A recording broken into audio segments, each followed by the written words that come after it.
She's done. Okay. We're live. Welcome back, guys. Happy Wednesday. We're back at the Moxie here in St. Pete. And I had quite a morning, honestly. I had a little bit of a disruptive morning where I woke up on the wrong side of the bed, first of all. Then I couldn't find an outfit that I liked. And if you're a girl, then you know. I don't know if guys go through that, actually, now that I think about it. I feel like they just don't care. Yeah. If I'm in the car and I'm wearing an outfit that's making me uncomfortable and I don't want to wear it, I will get back in the car and drive home and change and be late to where I'm going because I'm uncomfortable. I'm dead. I don't know if guys go through that, if they struggle with outfits, but like I genuinely have canceled plans because I couldn't find an outfit. It almost happened this morning. I almost was like, cancel rock bottom, cancel my clients today. I can't find an outfit. I'm not okay. But also, that's just like how mentally unstable I am. Like I'm just unwell. So, Period. So with that being said, today's episode is big on talking about body image, and I had some polls that I ran yesterday on my Instagram, and I got some very interesting feedback, so I felt like that was going to be really fun to talk about today. So I think everyone on earth has probably gone through a moment of where they didn't like something about their body, or they didn't like something about the way they looked that day, or whatever. And I always seem to find this like kind of come up around this time of year because the Met Gala is going on, and I find that really seems to bring up the discussion of body image on social media. So that was kind of what like stirred it up today, because I'm a fashion girly. I watch the Met every year. Did you watch the Met this year? No. Okay. I'm a big Met person. I look at all the pictures, but I don't actually watch it. I like to watch it because the mannerisms on the runway are so interesting with the celebrities, and so I'm very interested in the Met. So this year, Met theme was bland. It was so boring. I mean, I loved like the thing they were trying to kind of contribute the whole theme to, but the stars themselves, I just felt like they didn't pull it out this year. It was just really boring. But it was very interesting because after these big celebrity events, there's always this like backlash on the internet of people just like finding it in them to come for the celebrities. And it's always so interesting to see the celebrity responses and how people will attack someone's body image. And the celebrities feel like they have to apologize. Like, sorry, I brought my hideous body out here on the runway. Like, and people are like, you should be ashamed. You should be ashamed for looking like that in public. And it's just so interesting, like, how that seems to kind of be the way of society right now. But those big events always get me going on body image because I have struggled with body image issues, as I think almost every human on this planet at some point has. I think for women, we tend to struggle a little bit more because of society's expectations about what we should look like as we age, and so on and so forth. So I was going to say, I think we should share some of the things that like we've struggled with in terms of our image. I was going to say, because I feel like I have like a story behind my body image stuff, like when it started, what else contributed to it, like what's your story? Because I have a good one. So for me, like when did it start, and then when did it get like bad? You know, when it gets like it started and it's like, oh, I don't really like that because you're like little, you're younger, and then it gets really bad. I don't think it ever got good. Oh. Okay, so no, that's not true, Miss. No. Okay. Yes. No. Yeah. I'm a very confident. Yes. person. No. Yes. Yes. The ADHD is taking over. I can't come up with one thought. Okay, so backstory. I grew up with an amazingly confident mother who forced me and my sister to look in the mirror and say things that we loved about each other, and that helped. There were other things that maybe could have been handled differently with body image stuff, and I don't blame my mother necessarily. I blame the way society might have made her have an approach. Yeah. So I was always thicker in school, or in my younger years. I still am. I was always bigger than my sister, a little bit heavier than my mom. My mom and my sister were both like very thin, and I was just always a little more curvy. And genuinely don't think that ever bothered me until I got to high school and just all the girls were skinny. And I felt ostracized. I always had a very athletic body and a very curvy body. But I will say a big turning point for me was actually, I've been a huge reader my whole life. And for whatever reason, a lot of the books I read as a young girl, the main character was always this kind of like very athletic, built, like curvier character. And I felt empowered by that. And so that actually helped like shape me. But to be fair, I do have a lot of confidence, but I do also struggle with things that like stress me out. This morning, for instance, I wear self-tanner very religiously because that is my personal insecurity, is being lighter toned. I just like to have a little bit of color, but I also don't like to go out in the sun, so I tend to use self-tanner. And as you know, self-tanner wears off and it's all worn off, and I this morning had a serious meltdown about looking pale. And that's just my personal insecurity. And so it's one of those things where I literally was like, I can't go on camera. Isn't that crazy? And that's crazy how your brain like thinks like that. Like your dysmorphia is so bad that you like shut down entirely. And old me, pre-therapy, would have canceled today because I would have felt like I'm not well. Like people can't see me like this. I look Victorian. Like that's how bad it gets. Like, and if you're a woman, especially, like, you know what it's like to not feel good the day you wake up and you've got something big going on and you're like, this is it, I'm done for. Cancel me. I can't be seen in public like this. So, which is crazy because it's really all in our own head. Yeah, it is. Yeah. It's all in our own head, and I guarantee none of you are looking at me right now thinking like, damn, she's one pale bitch. She looks Victorian age. She looks sick. Oh my She's God. got the plague. No one's looking at me like that right now, and that's crazy that that's all in my head, and that's all I can like envision for myself. So yeah, my story starts very, very young because I did grow up feeling slightly ostracized because I was always curvier. I always had big boobs. I always had big hips, big legs. My nickname on the soccer team was Brick House, and I liked it. You never told me that. Yeah, oh my when God. I was little, I thought that was so cool. I was like, yeah, she's a brick house. I'm a brick house. And then as I got older, I was like, that song is about a big bitch. I was like, and like, not only that, but like me? my coaches, my teammates, everybody called me the brick house. So I was like, when I got older, I was like, man, that's fucked up. So it's like one of those things where like, I'm glad I wasn't like that. It's so hard to explain. I definitely had a lot of confidence as a child and still have a lot of confidence as an adult, but I still have my insecurities. I have just learned how to get past that mental block of like, okay, Olivia, so what if you don't have your spray tan on today? Nobody, literally none of you guys watching right now care. And I need to get over that. And it's not unsightly. Nobody and I'm cares. okay.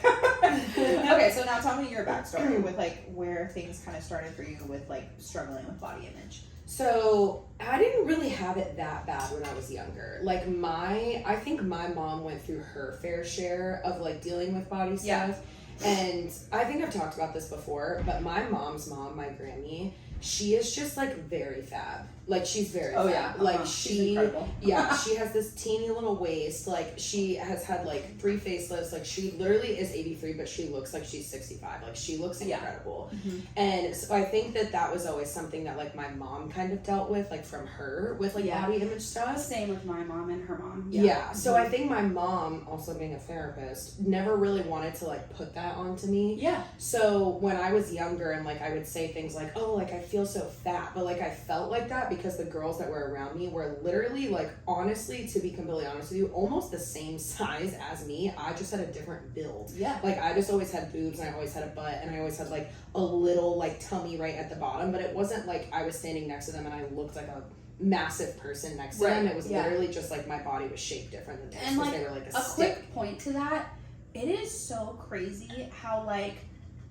you can almost weigh the same as somebody else, but look so different. So different. Have you ever seen that picture of like all the people that literally weigh like 150 and they all look completely different? Look different because everyone's build is so different. So like how you carry weight can look so different, and like it is so, that is part of the struggle and the dysmorphia, is because you look at somebody who's a certain weight and you could be that weight, but you don't look like that. And it's so interesting. It's that like whole, a mind. Yes, it's one. Okay. Anyways. Yeah. Scary. Scary.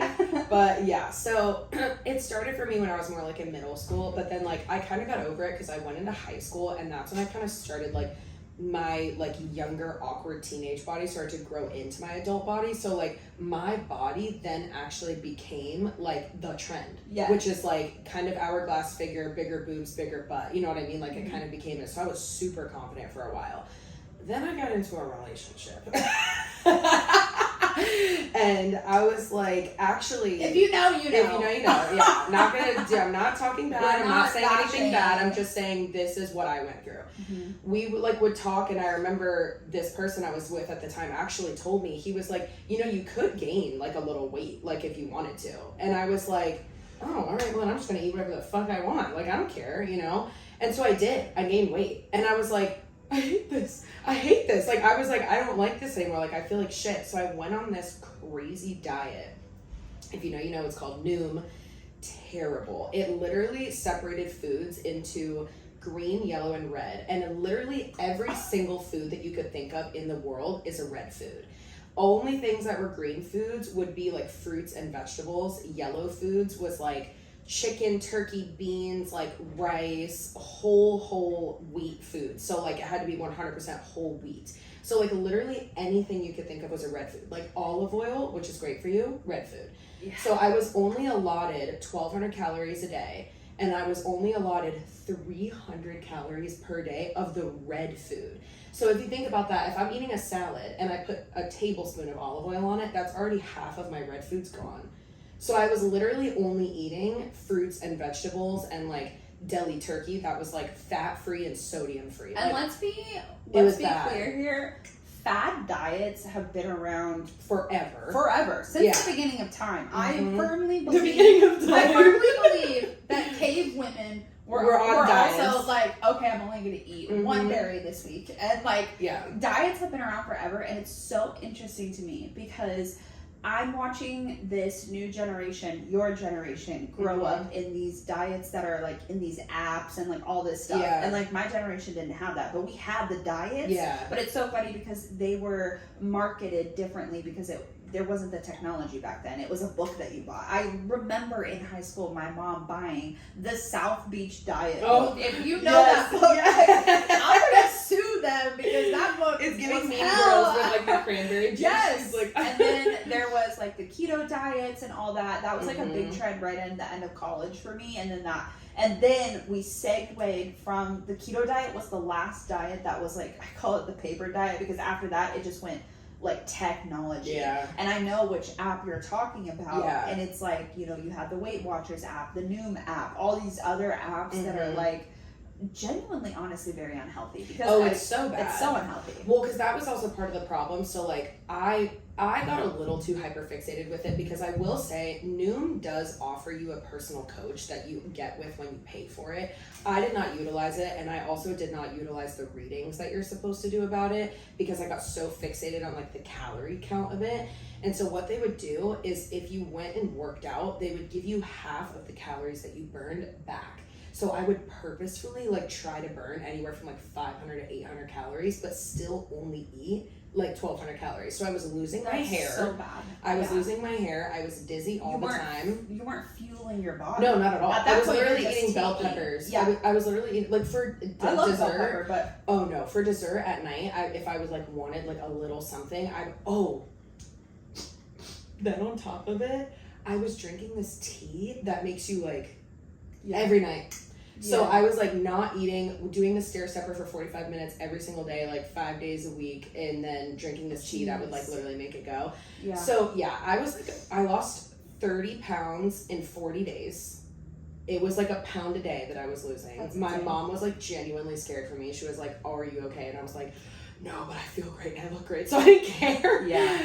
But then I got off of it because I was like, okay, well, I lost the weight. I don't really need to do this anymore. So I went back to it. I gained so much weight in 2 years, and then I was that's the problem with those diets, though. It's like you gain it all back. You deprive your body of all its vital nutrients. You're not that's the problem with these fad diets, is you're not approaching it from a healthy standpoint, where instead of being like, okay, I just want to work on eating better fuel for my body, right. you just take everything away. And I so then, fixated on it's it to completely unrealistic. Mm-hmm. So then by the time you're ready to lead a more normal lifestyle, you can't. You either, you know, your body's damaged. And it's so interesting because I hear all the time from like a lot of like the health influencers that I follow and stuff about how they talk about how you know, doing certain things with your body is so unhealthy, the way you eat, blah blah blah. But also dieting can be super unhealthy. You can cause some serious damage. Yeah, because not only can you cause damage from it, but then like literally I developed a binge eating disorder. Yeah. Like that's exactly what ended up happening. It's like I deprived myself for so long, and then I ended up dealing with this like eating disorder. Right. And that's exactly when that's I what happened started to me. on Ozempic or semaglutide. Yeah. But that's why I'm sorry, I can't stand it when people are like, oh my god, like it's the easy way out, like that's so gross, like why would you take that? No, actually it fixed my relationship with food. I'm way more confident now. I'm working out in a healthy way and I'm eating properly now. Yes. So it's like it actually does work mentally for some people in that way. And I agree with that, because for me, I had a very traumatic relationship with food. Yeah. Because when I was young, when I was younger, again, I don't blame my mother for this, but her attempt at trying to help me lead a healthier lifestyle and feel better about my self-image, her idea of that was to basically restrict what I was allowed to consume. Not like to the point where she was like, you can't have that, but she was like, you shouldn't eat that. And so there were a lot of things I didn't have in high school because I was kind of like trying to stay away from them, and my mom wouldn't bring them into the house. And ultimately, when I finally moved out on my own, it was such an unhealthy relationship that I went to the grocery store. I'll never forget. It was my first apartment by myself. I was first grocery shopping for myself on my own. I literally went and bought every Debbie cake snack you could think of. I bought toaster strudel because I never had one before. I bought Pop-Tarts. I bought all this shit that I wasn't having. And it was just like, it was so terrible. And then, I binged for like a year eating all this crap food. And then I had a meltdown my first year of college. Then I had an eating disorder because I was convinced that like I needed to lose all the weight. And it got to the point where this is like how mental dieting and body image can be. Yeah. This is like very vulnerable what I'm about to share. It got to the point where I genuinely, literally was thinking of trying to start crack to be skinny. Like I'm not even kidding. Like I joke about that sometimes. I'm like, I would do crack. No, I was at the point I was sitting in my bedroom in college and I was like, I should just try crack or meth or something. Like that will help me lose weight. That's how desperate I was, and that's so sad. That's so sad. To be at a point where I genuinely was considering putting my life in danger by trying drugs to try to lose weight because I was so unhappy with my body image. And I hate that I ever had that like mentality. And like that college, I went through a lot in college, and college was the beginning of my therapy journey, and I'm very grateful for it because it took me out of so many dark places, and one of those dark places was struggling with my body image.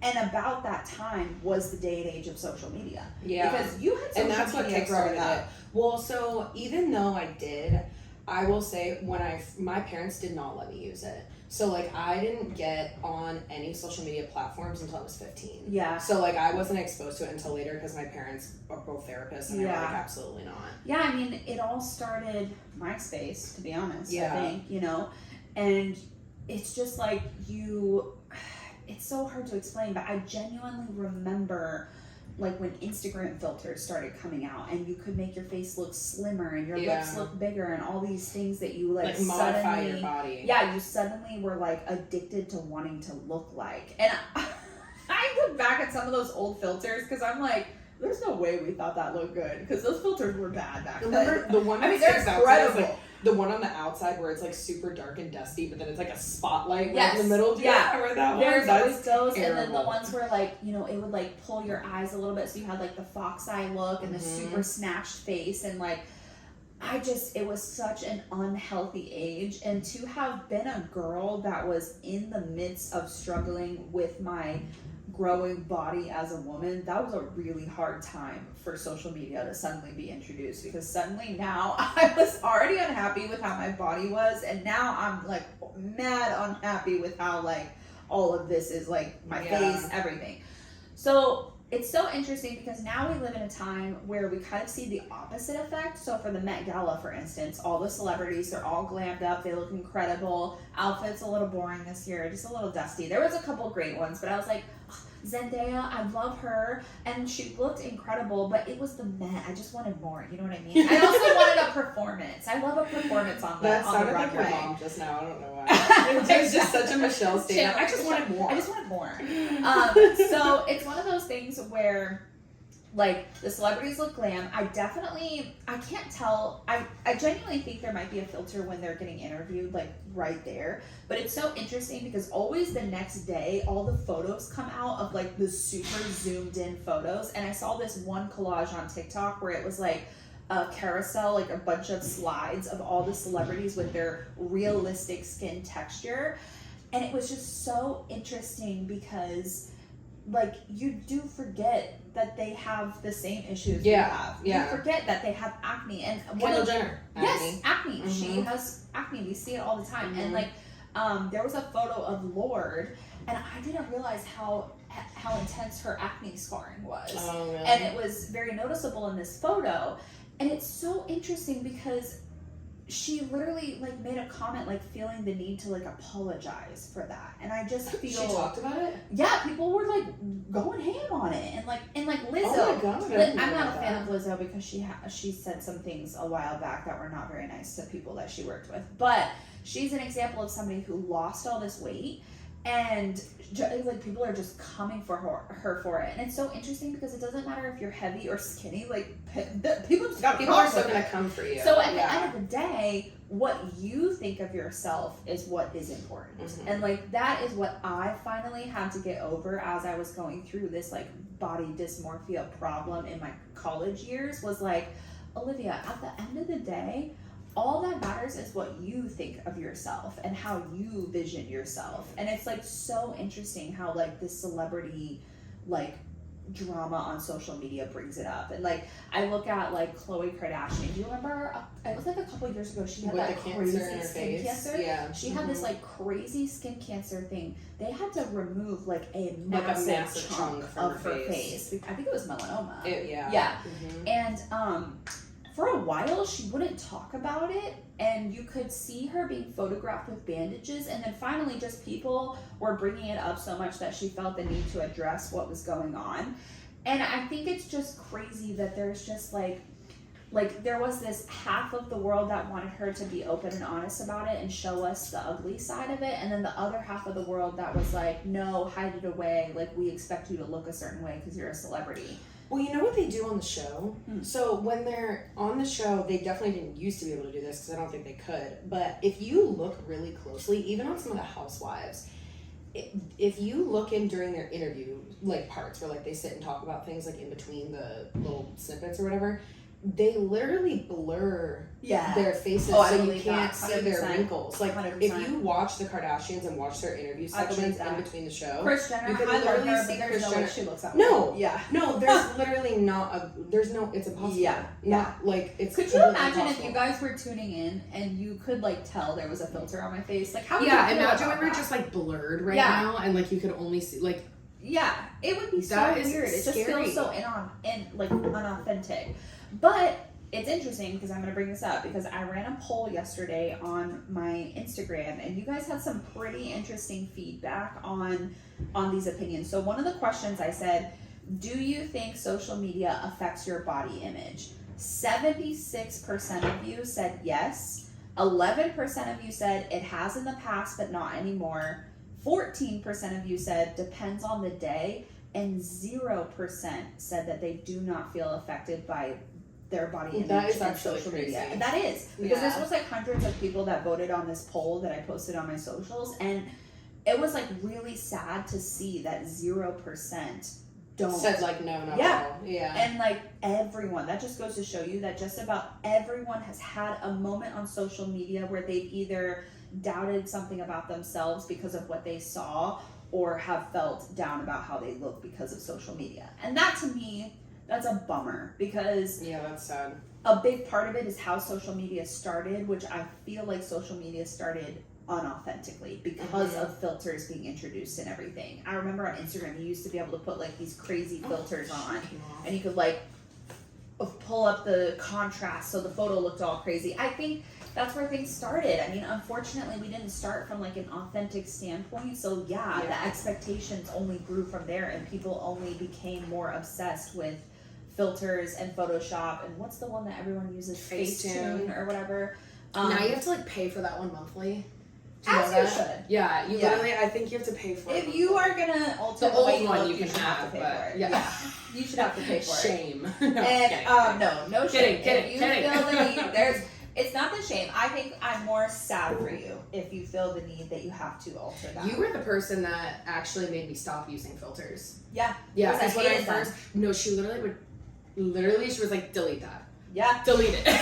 She's like, delete it and redo it. Because I was so like, used to it. Yeah. I was so used to like that. all of my friends. Like, I don't think I have a picture before 2021 without a picture of me without a filter on it. Yeah. Because I would never not, like, it was Which just is like so no sad question. It's just like, and it's like, it's one of those things where, like, I remember one time you and I were getting ready to go out to like a bar or something like that, and you looked over me and you said something about how you looked, and I was like, I think you look incredible.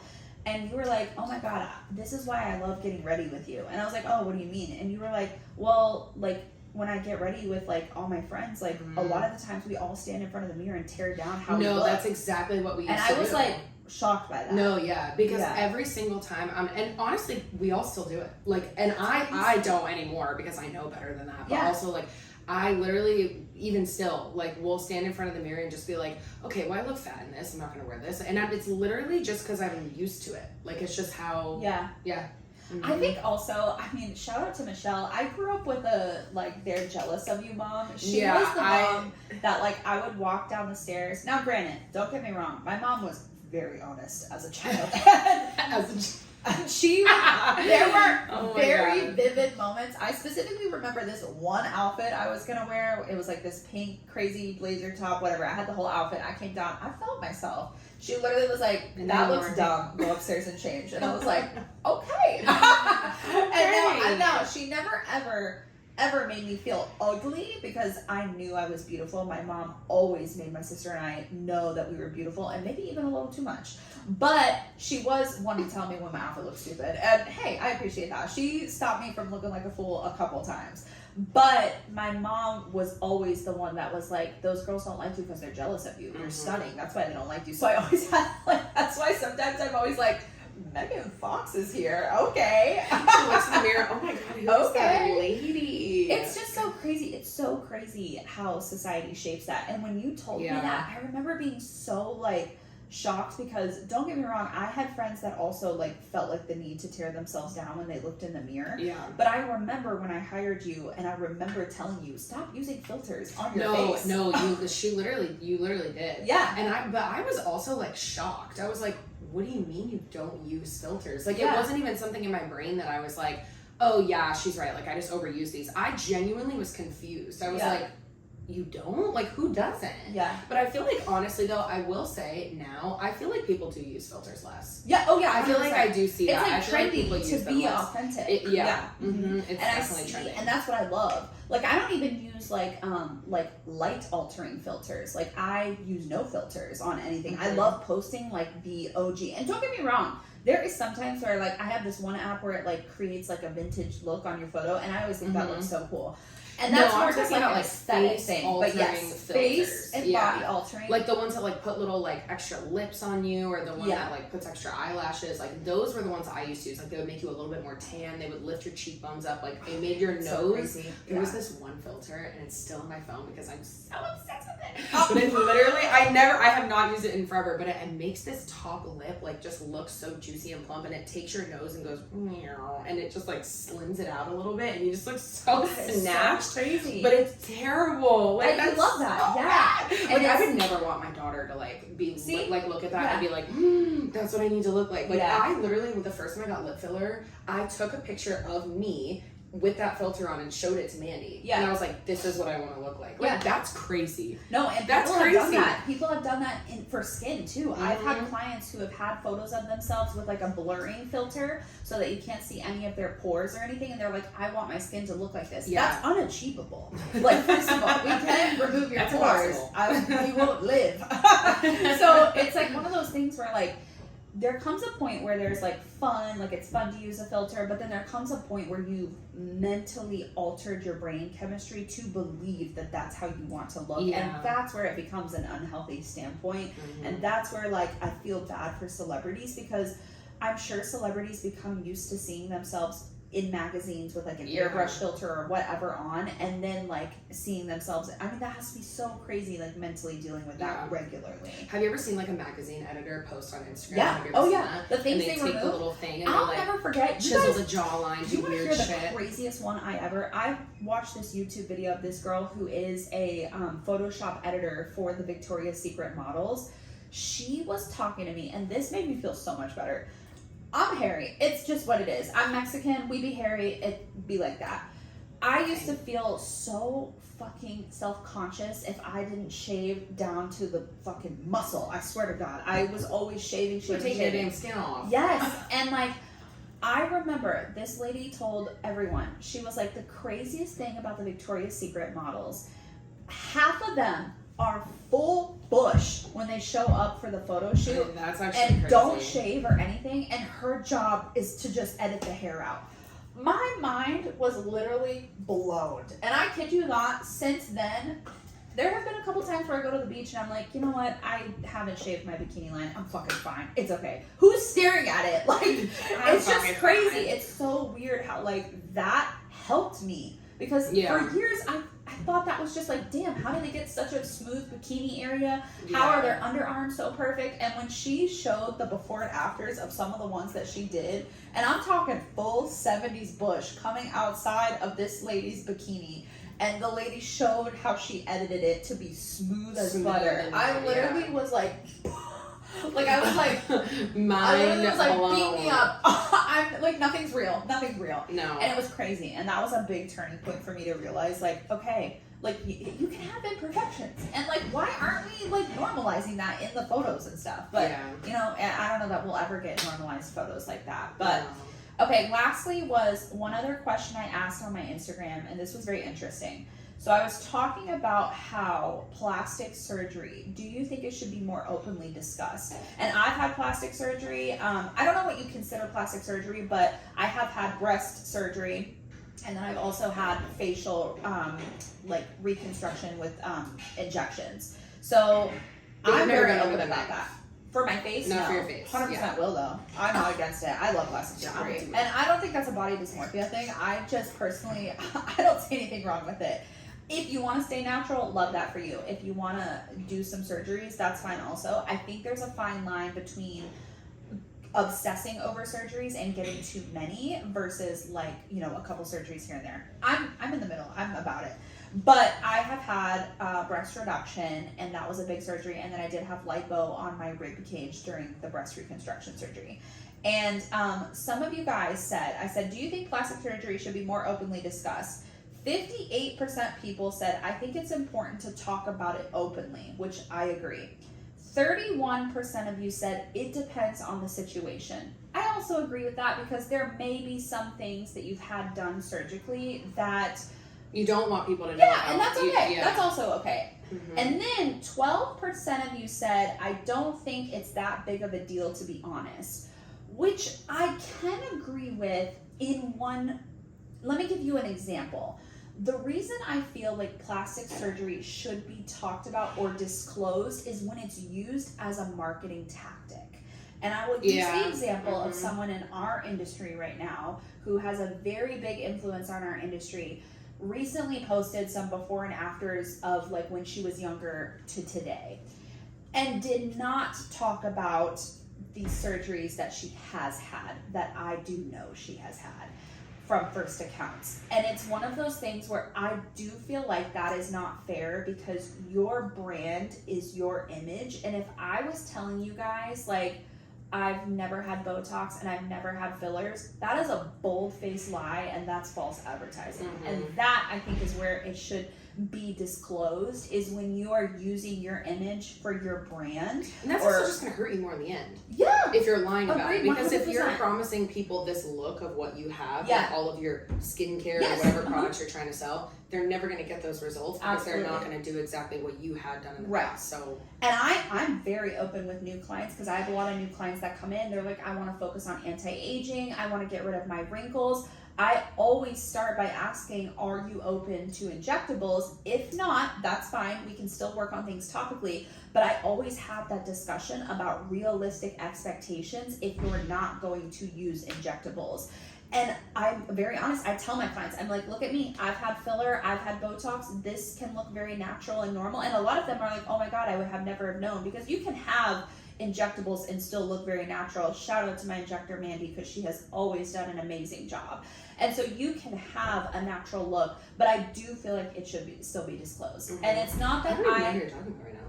I'll show you later. Yeah. There's several actually. Oh, It's just, it bothers me when I see the before and afters, and people, like even fitness influencers, like they'll be like, I achieved this look through this fitness plan. But then, you know, 2 years ago, if you were following her on Instagram, you saw her journey having a BBL. And you're like, okay, but maybe talk about that. Yeah. And like, it's okay to talk about that, because I think sometimes also people think that if you're a professional, you should have these expectations of how you should look without those like surgeries or injections and stuff like that. But I think it's okay and open to talk about those things. I think it's unfair to the general public if you are representing yourself as a brand and you don't disclose those I completely things. agree with you. I feel like if it comes to marketing and it's like a brand type thing, Right. then 100% it should be disclosed. Right. But like also like if you're just some Joe Schmo walking around on the street and you have like a 9-to-5 job, you're not really selling anything, and you got a boob job 2 years ago, nobody needs to know about that. Yeah, you don't. Yeah. I think it's like, definitely your prerogative. If you feel like you want to talk about those things, sure.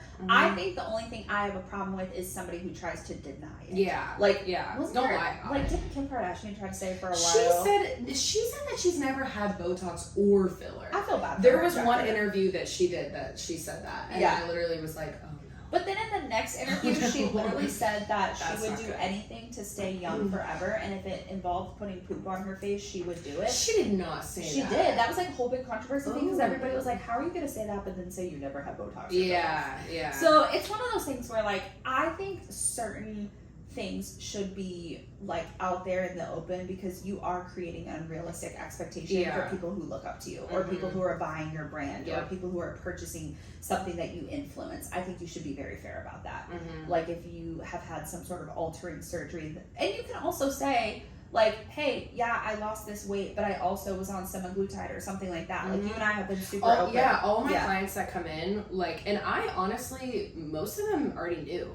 Like, I told them, like, straight up, like, oh, yeah, I'm starting it. Like, I've been on it. You know what I mean? Like, anybody who's asked me, I've told them 100% the truth. Not saying you, like, have to, but I'm just saying, like, no, I had someone once that asked honest me, about it. I had someone that asked me if I was embarrassed to, like, admit that. And I was like, no. Like, I'm sorry, but if you're, like, admiring how I look right now, and you're like, oh, my God, you look amazing. Like, what'd you do? I'm going to be like, I was okay. Yeah. Like, you know what I mean? You don't like to go to the gym. No. I mean, we'd be in, I have my own stuff at the gym now. Yeah, I got I you. have, but I would much rather do my 4-mile walks 4 times a week. Hot girl walk. You know, walking for you is actually better for you than running. Catch me on the coffee pot. If you see me, say hi. I trip all the time over there. I've fallen like twice. Skinned my knee real bad last time.